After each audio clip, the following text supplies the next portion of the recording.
සක්‍ර දේවේන්ද්‍ර ඇවිල්ලා මුගලන් හාමුදුරුවන්ට කියනවා 이르දි බලය පාගමු.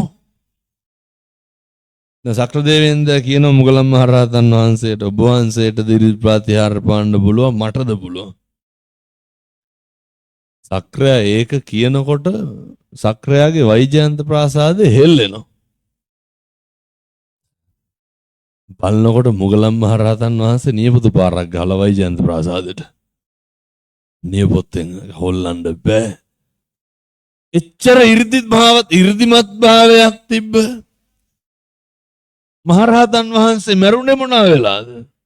පිරිනිවන් පෑවේ. ගුටි කාලානේ. පළවෙනි දවසේ ආවා කොහාටද? හොරු කුටියට ආවා. එනකොටම මුගලන් මහරහතන් වහන්සේ අහසේ උළුව ඈත් කරගෙන අහසෙන් වැඩියා කුටිය. ඉරිදියෙන් වැඩියා. දෙවෙනි දවසෙත් හොරු ආවා. දෙවෙනි දවසේ කොහොමද වැඩි? අර දොරේ යතුරු හිලවාගේ තියෙන ඔය කවුළුවෙන් වැඩියා. තුන්වෙනි දවසේ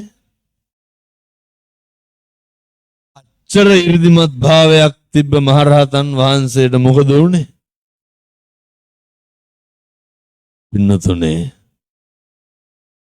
이르දි පාණ්ඩ බැරි වුණා. බුදුවරු උගන්වන්නේ කම්මං දල්හං කිංති කරෝමි. කර්මය දැඩි වුණාට පස්සේ මුකුත් මාය කරන්න බෑ.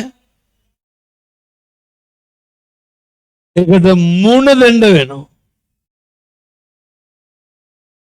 ගුටි කාලා හුණු සහල් ගානට ඇඟ තලලා ගෝණියකට දාලා විසිකලා ගියා. එක ආත්මික බිරිඳගේ කීමට අම්මට තාත්තට සලකපු විදිය